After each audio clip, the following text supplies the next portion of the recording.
Most families go to Disney World with a plan and still end up waiting in very long lines, feeling rushed, and dealing with a meltdown by the afternoon. Toddler and parent. Been there. But after going to Disney World over and over again with my toddler, I found a much simpler way to plan out your park days. And it doesn't require lightning lanes. In this video, I'm sharing with you my secret strategy and how it can work in each park. Hi, I'm Christina, a wife and mom of 3 and a Florida local. And I want to show you a very simple game plan for Disney World that actually works with young kids. It's not a perfect itinerary, just a rhythm that keeps the day low stress, flexible, and a little bit more magical. And before we go park by park, let me share a very simplified version. Morning rides, afternoon shows, evening slowdown. But what does that really mean? Well, let's break it down into 5 doable parts. Part 1, early morning. This is going to be the start of your day where you're going to prioritize your must-do rides before the crowds really hit. So you'll want to arrive before park opens even, so you're ready to go in the front of the line. And this is also the best time where your toddler is going to be most energized and happy, which is a good time to really take advantage of those must-do rides. Part 2, late morning. This is going to be your flex time because this is when crowds really start to hit and you may have to shift what you want to do for something with a lower weight. And this is where a lot of families get frustrated because they have a plan that they can't really do because, well, the lines are longer now. Part 3 is midday breaks, which is actually throughout the day. I recommend taking a break mid-morning, lunchtime, and mid-afternoon. And these are essential with a toddler because they prevent meltdowns. Well, they can try to prevent meltdowns. This may mean a nice little sit-down snack time, or going to see a show, or just playing a playground. Maybe a hotel room nap time. Part 4, afternoon. Lower expectations. Now, this is not the time to push. It is a time to slow down and go at your toddler's pace because at this point, everyone's tired and a bit overstimulated. So go to rides with lower weights, maybe see some more shows, or just take a much longer break than you feel is needed. Or, as I said, go back to your hotel for a quick nap time. And part 5, evenings. The bonus magic, because with a toddler, if you get to nighttime at the park, anything you do is extra, not required.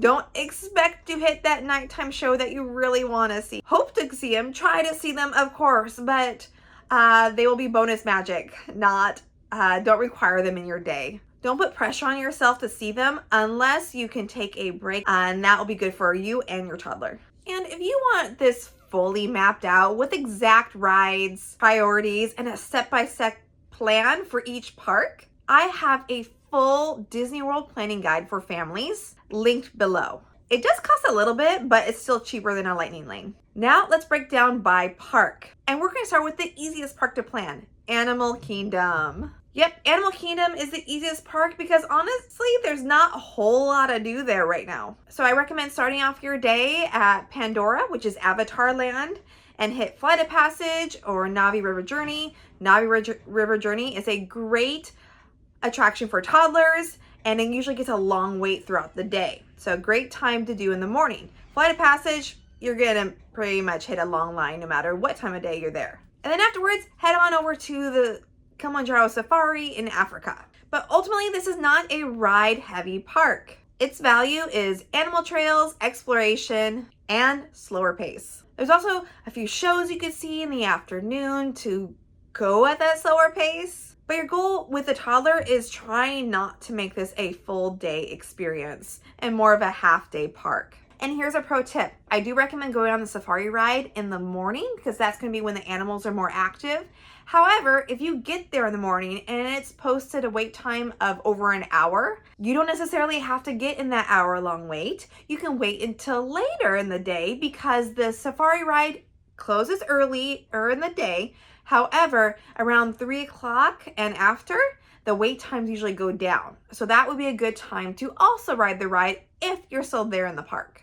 And also, it's important to note that starting May 26th of this year, Bluey and Bingo are coming to Animal Kingdom for a meet and greet, and that's going to be at Rafiki's Planet Watch.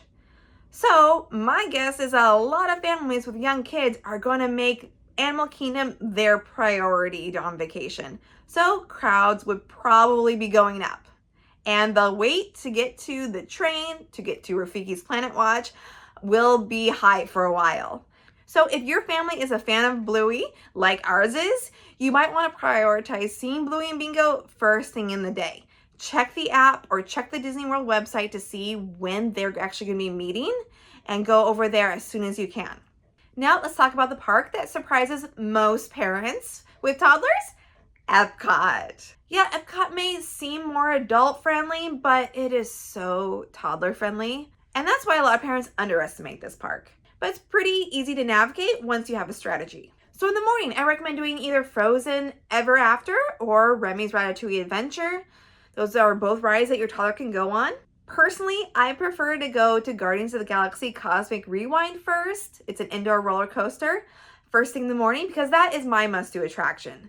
It may be easier to go on a more grown-up ride first, get rider switch with your toddler, because that is when they're the happiest and they're more flexible for a toddler. You're not going to have as much of a meltdown if one parent leaves to go on the ride. And there's a playground nearby that your toddler can enjoy at the very beginning of the day, and they love it. But that's just my personal preference. But in general, EPCOT has a lot of calm rides and larger walkways, great for strollers, and it just feels a lot less chaotic, except in the evening around World Showcase. So my best strategy is actually to focus on the front of the park more in the mornings.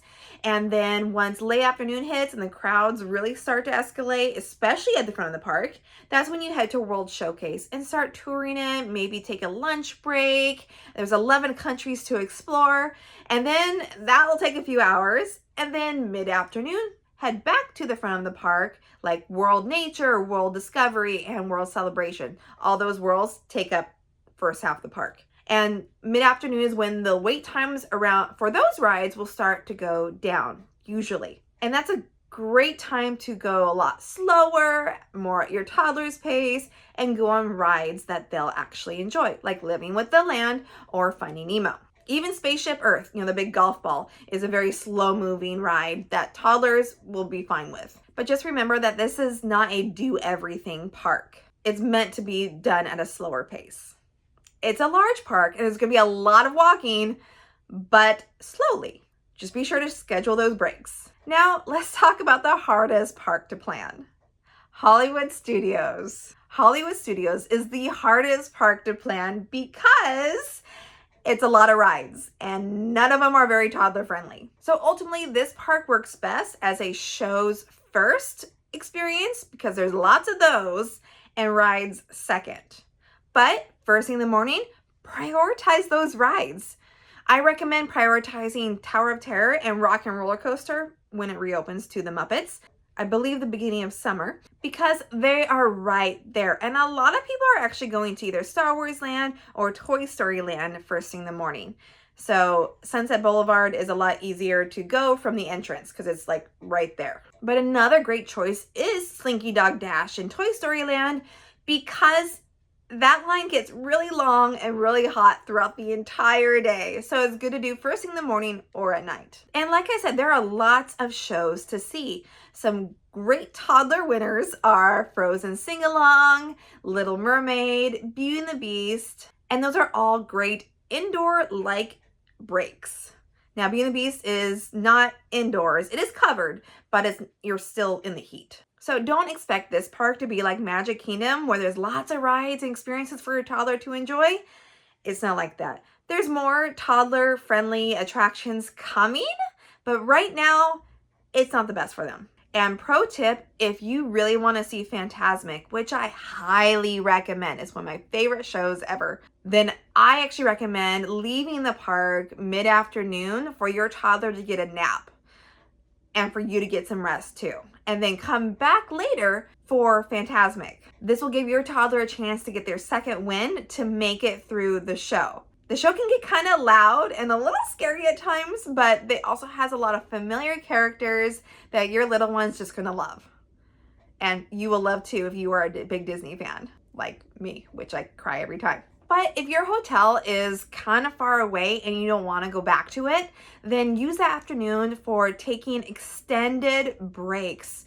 Hopefully get your kid to take a nap in their stroller and take advantage of those indoor shows like Frozen Ever After and The Little Mermaid. Or even filler attractions like Mickey's Vacation Fun and Walt Disney's One Man's Dream, which is a theater that may or may not be open when you go.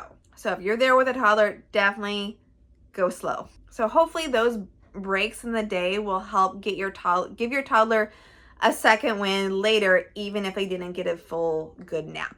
And finally, let's go to the park that gives you the most flexibility, Magic Kingdom. Yep, Magic Kingdom is the best for toddlers because it gives you the most options and the most attractions and rides that your toddler can enjoy doing wherever you are in the park. So I recommend doing 1 to 2 rides first thing in the morning. I prefer Jungle Cruise followed by Peter Pan. But if a thrill ride is more your preference, I recommend going to Seven Dwarfs Mine Train or Tron Like Cycle Run.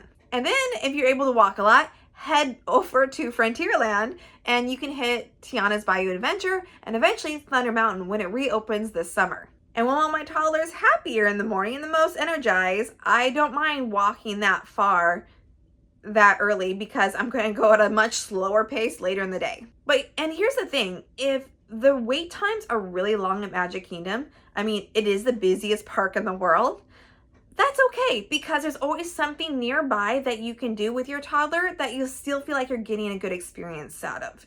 You know, like if you're in Adventureland and both Pirates and Jungle Cruise have a really long wait, well, there's Magic Carpets of Aladdin, which is a Dumbo style attraction, or there's Enchanted Tiki Room, which is a fun indoor 10-minute break. And Frontierland, there's Country Bear Jamboree. You know what I'm saying? Like pretty much every land has that kind of a filler attraction that's always running. So you're just waiting for the next show to start. And pro tip, overstimulation happens easily here in Magic Kingdom. So I recommend taking longer breaks in the afternoon than you might think is necessary. There's a great way you can time it to where you can watch Mickey's Friendship Fair, the show in front of the castle, and then find a spot for the parade, which comes not long after. And that's a great spot and great time to take that necessary snack break, sunscreen break, water break, you know what I'm saying. So if you follow this simple rhythm throughout your Disney day, it's gonna feel completely different than a go, go, go itinerary.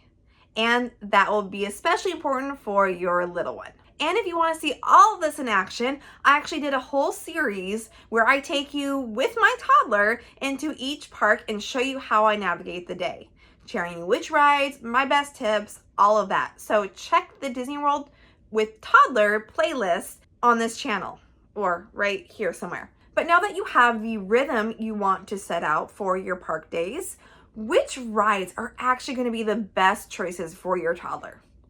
I share that answer in my next video. So I will see you over there. Have a very magical day and a happily ever after. Bye.